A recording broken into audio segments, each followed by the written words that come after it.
Anuario Bíblico. 26 de octubre. La Transfiguración. Mateo 17, 1 al 13. Marcos 9, 2 al 13 y Lucas 9, 28 al 36.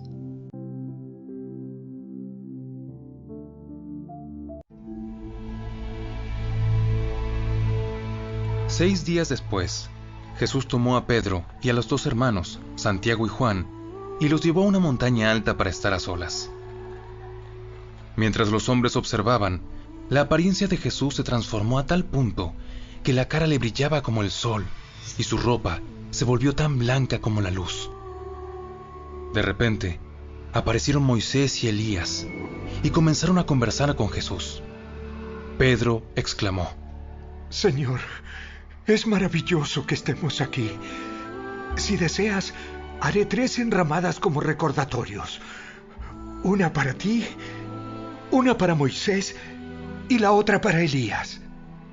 No había terminado de hablar cuando una nube brillante los cubrió, y desde la nube una voz dijo: Este es mi Hijo muy amado, quien me da gran gozo.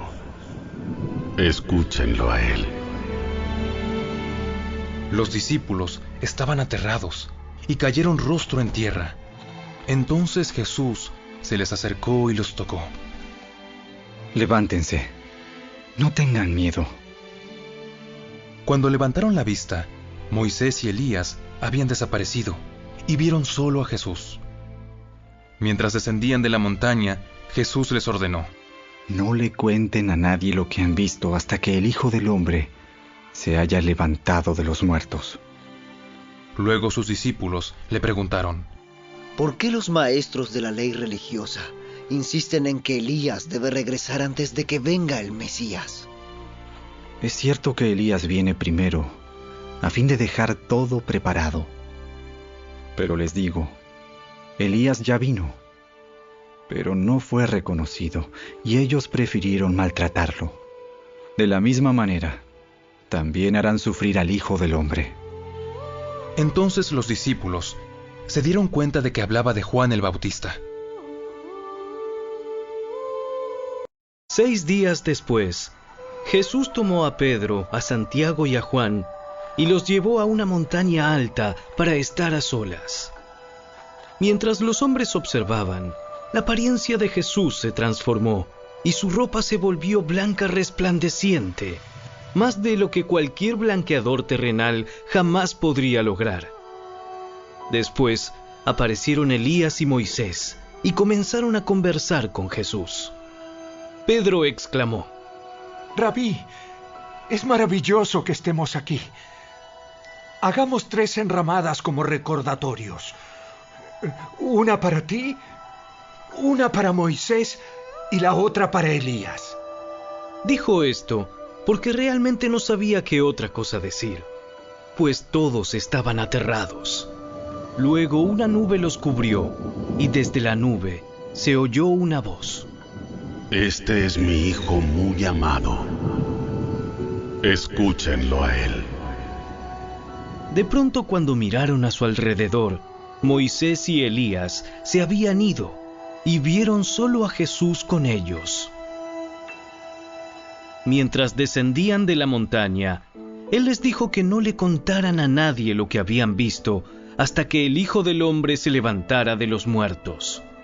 Así que guardaron el secreto, pero a menudo se preguntaban qué quería decir con levantarse de los muertos. Entonces le preguntaron: ¿Por qué los maestros de la ley religiosa insisten en que Elías debe regresar antes de que venga el Mesías? Es cierto que Elías viene primero a fin de dejar todo preparado. Sin embargo, ¿por qué las Escrituras dicen que el Hijo del Hombre debe sufrir mucho y ser tratado con total desprecio? Pero les digo, Elías ya vino, y ellos prefirieron maltratarlo, tal como lo predijeron las Escrituras. Cerca de 8 días después, Jesús llevó a Pedro, a Juan y a Santiago a una montaña para orar. Y mientras oraba, la apariencia de su rostro se transformó y su ropa se volvió blanca resplandeciente. De repente aparecieron 2 hombres, Moisés y Elías, y comenzaron a hablar con Jesús. Se veían llenos de gloria y hablaban sobre la partida de Jesús de este mundo, lo cual estaba a punto de cumplirse en Jerusalén. Pedro y los otros se durmieron. Cuando despertaron, vieron la gloria de Jesús y a los dos hombres de pie junto a él. Cuando Moisés y Elías comenzaron a irse, Pedro, sin saber siquiera lo que decía, exclamó: ¡Maestro! ¡Es maravilloso que estemos aquí! Hagamos 3 enramadas como recordatorios. Una para ti, una para Moisés y la otra para Elías. Pero no había terminado de hablar cuando una nube los cubrió, y mientras los cubría, se llenaron de miedo. Entonces, desde la nube, una voz dijo: Este es mi hijo, mi elegido. Escúchenlo a él. Cuando la voz terminó de hablar, Jesús estaba allí, solo. En aquel tiempo, no le contaron a nadie lo que habían visto. ¿Quién es el mayor? Mateo 18, 1 al 5, Marcos 9, 33 al 37 y Lucas 9, 46 al 48.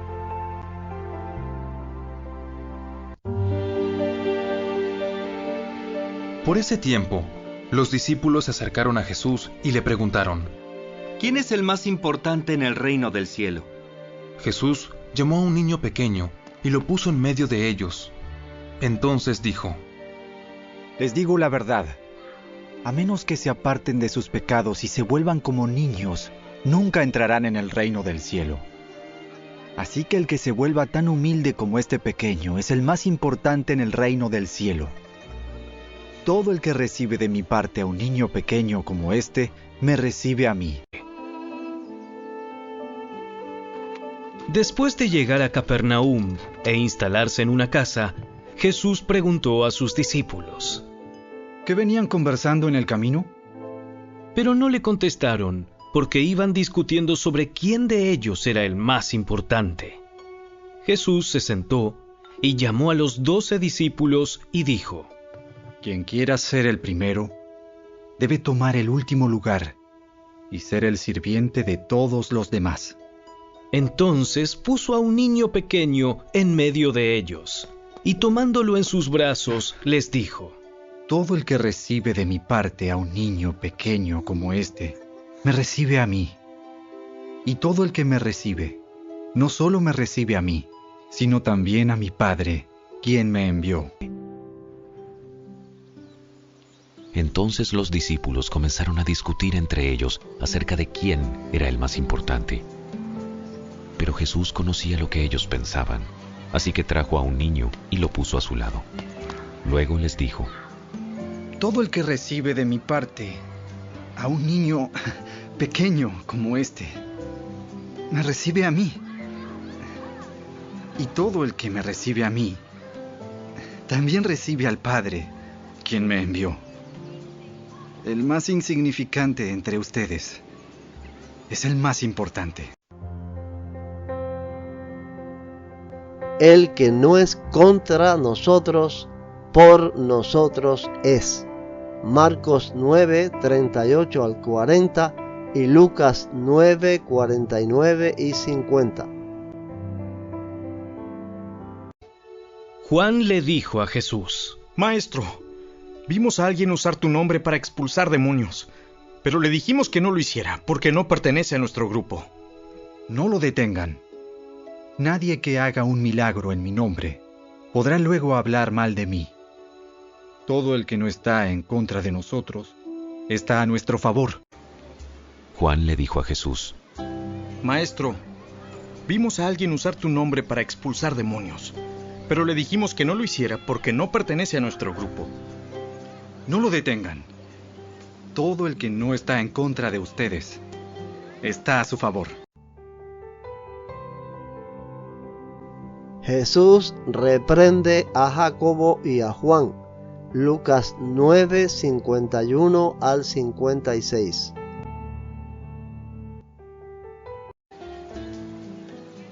Cuando se acercaba el tiempo de ascender al cielo, Jesús salió con determinación hacia Jerusalén.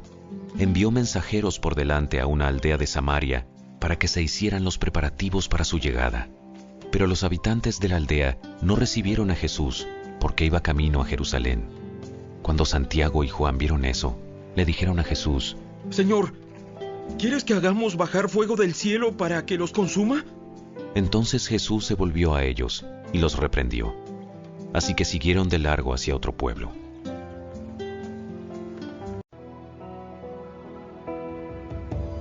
Los que querían seguir a Jesús. Mateo 8, 18 al 22 y Lucas 9, 57 al 62.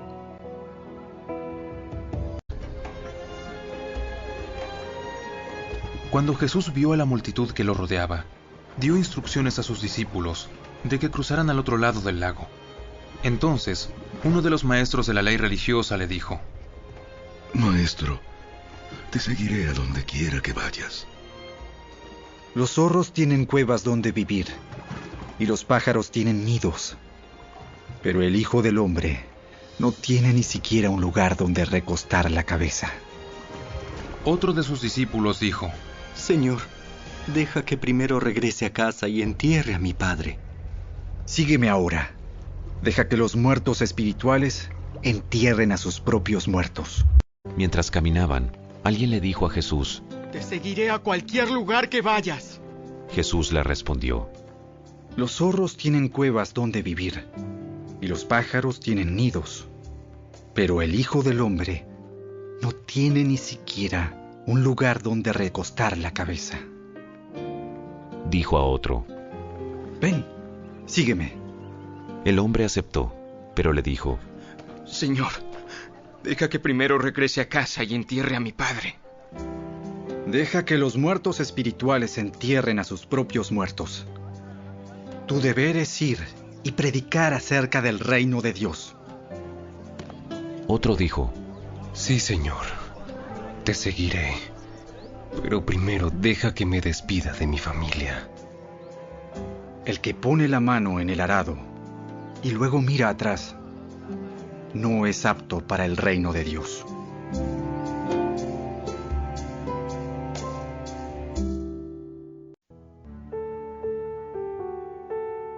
Misión de los 70. Lucas 10, 1 al 12.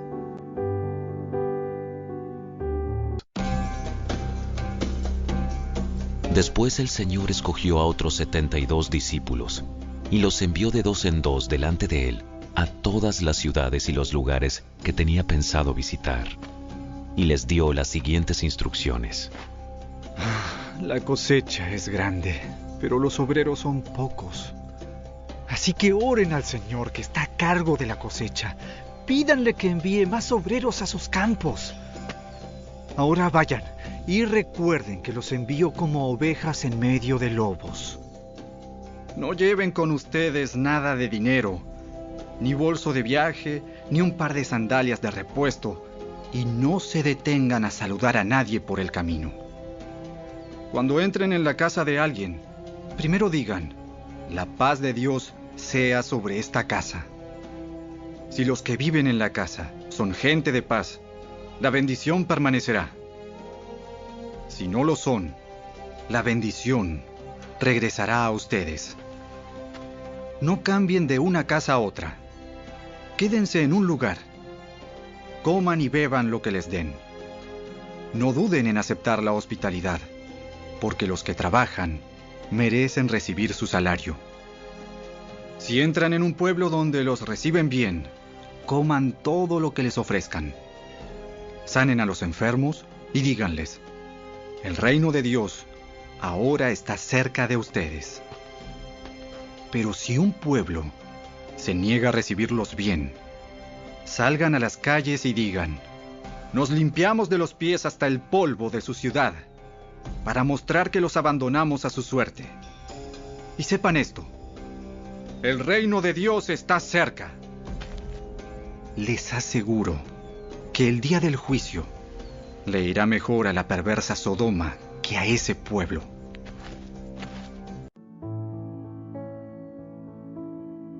regreso de los 70. Lucas 10, 17 al 20. Cuando los 72 discípulos regresaron, le informaron llenos de alegría. Señor, hasta los demonios nos obedecen cuando usamos tu nombre. Sí, vi a Satanás caer del cielo como un rayo. Miren, les he dado autoridad sobre todos los poderes del enemigo. Pueden caminar entre serpientes y escorpiones y aplastarlos. Nada les hará daño. Pero no se alegren de que los espíritus malignos los obedezcan. Alégrense, porque sus nombres están escritos en el cielo.